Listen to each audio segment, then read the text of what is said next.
สวัสดีค่ะ วันนี้เราจะมาสอนวิธีการทำสัญญาณขโมยโดยใช้โปรแกรม Make Microbit นะคะ ก่อนอื่นนะคะเราก็เข้ามา Google และพิมพ์คำว่า Make Microbit ค่ะ หน้าแรกนะคะเราจะได้มาแบบนี้ คลิกตรง New Project หรือโครงการใหม่ค่ะ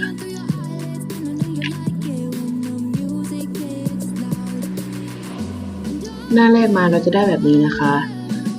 ก่อนอื่นเราต้องเคลียร์อันนี้ก่อนค่ะ หลังจากนั้นนะคะ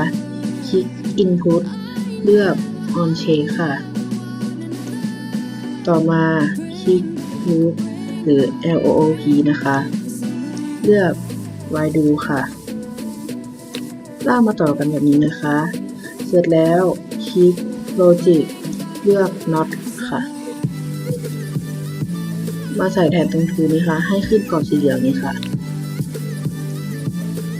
เสร็จแล้วนะคะกลับมาที่ Input ค่ะ เลือก Button A ค่ะ ใส่ตรงกรอบเล็กๆนะคะจะได้เป็นแบบนี้ค่ะต่อมาคลิกที่ Music ค่ะเลือก Play Tone เราจะเลือกแค่ไหนก็ได้นะคะตามความต้องการของเรา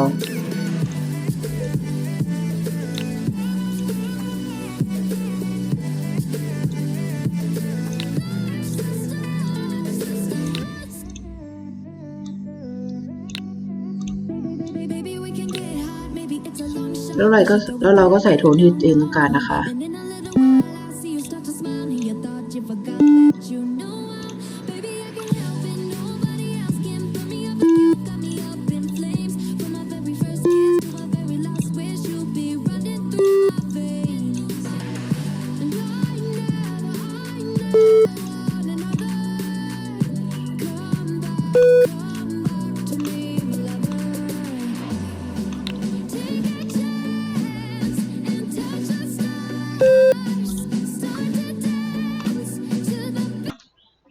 ค่ะเมื่อเราทำสิ่งที่เราต้องการแล้วนะคะเราก็ลองมาทดสอบดูได้ที่บอร์ด Microbit นะคะโดยการเขย่าค่ะ